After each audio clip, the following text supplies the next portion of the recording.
X governor Satyapal Malik. आखिर क्या है कीरू प्रोजेक्ट केस, क्यों अस्पताल में भर्ती हुए सत्यपाल मलिक?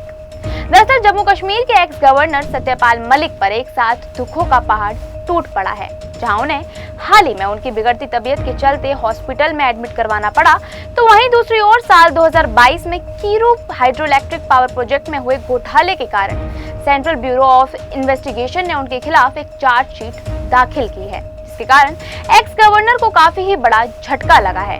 लेकिन सत्यपाल के खिलाफ ये केस दर्ज क्यों हुआ और आखिर पूरा मामला क्या है, इसके बारे में पूरी जानकारी हम आपको देंगे। दरअसल बीते गुरुवार को सेंट्रल ब्यूरो ऑफ इन्वेस्टिगेशन ने जम्मू कश्मीर के एक्स गवर्नर के साथ साथ इस घोटाले में शामिल 6 दूसरे लोगों के खिलाफ भी चार्जशीट दाखिल की है, जिनमें शामिल हैं चिनाब वैली पावर प्रोजेक्ट्स के एमडी एमएस बाबू, निदेशक अरुण कुमार मिश्रा और एमके मित्तल, निर्माण कंपनी पटेल इंजीनियरिंग के एमडी रुपेन पटेल और कंवलजीत सिंह डुग्गल। इसके अलावा सत्यपाल मलिक के निजी सचिव कंवर सिंह राणा और वीरेंद्र नाना के नाम भी इस आरोप पत्र में शामिल हैं।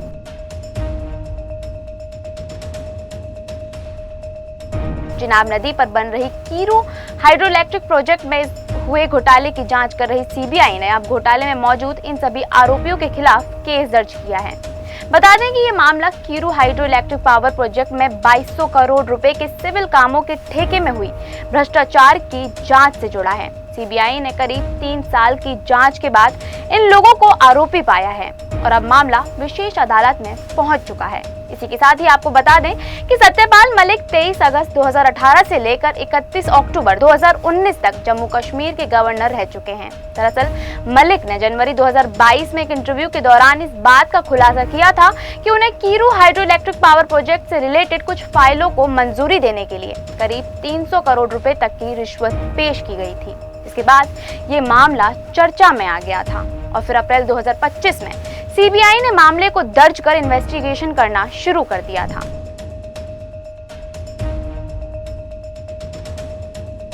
जिसके चलते सीबीआई ने सबसे पहले सत्यपाल के घर पर ही जाकर छापेमारी की थी। ऐसे में एक्स गवर्नर सत्यपाल के घर से ही अपनी जांच शुरू की, न कि उनके यहां से जिन लोगों के बारे में उन्होंने शिकायत की थी और जो भ्रष्टाचार में शामिल थे।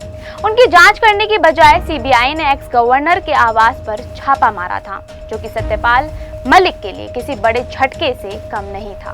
उस समय उनका मानना था कि सरकार उन्हें ये सब करके डराना धमकाना चाहती है। इसके चलते उन्होंने अपने घर में हुई जांच के कारण आक्रोश में कहा कि वो किसान के बेटे हैं, जिसके पास आपको 4 से 5 कुर्ते के अलावा कुछ भी नहीं मिलेगा। इसके चलते 2021 से ही मलिक लगातार नरेंद्र मोदी सरकार के खिलाफ बोलते आए हैं।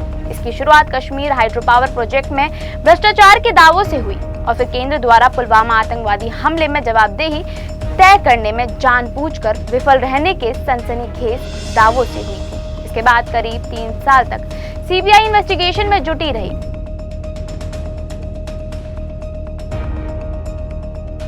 तब जाकर सीबीआई ने की अपनी जांच में पाया कि इस परियोजना के सिविल काम के टेंडर में काफी ही गड़बड़ी पाई गई है। Chenab valley power projects limited की 47वीं बोर्ड बैठक में फैसला हुआ था कि टेंडर की प्रक्रिया दोबारा की जाएगी और वो भी ई टेंडरिंग और रिवर्स ऑक्शन के जरिए। लेकिन ये फैसला लागू नहीं किया गया था। इसके बजाय ये प्रोजेक्ट सीधे पटेल इंजीनियरिंग लिमिटेड नाम की कंपनी को दे दिया गया था।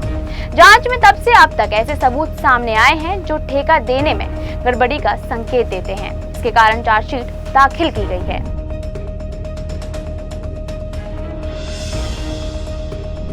लेकिन इसी दौरान सत्यपाल मलिक ने गुरुवार को अपने एक्स अकाउंट से एक पोस्ट शेयर किया, जिसमें उनकी तबीयत काफी ही नासाज नजर आ रही थी। उनकी इस पोस्ट में कैप्शन लिखा हुआ था कि वो इन दिनों राम मनोहर लोहिया अस्पताल में भर्ती हैं और बहुत गंभीर हालत में हैं।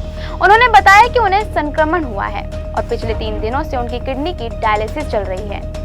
उन्होंने कहा कि वो किसी से बात करने की स्थिति में बिल्कुल नहीं है, इसलिए फोन नहीं उठा पा रहे हैं।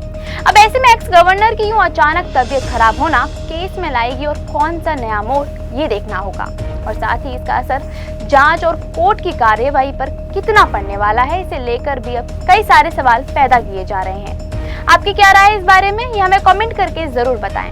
ऐसी ही तमाम खबरों से जुड़े रहने के लिए फॉलो और सब्सक्राइब करें इंस्टा फीड को।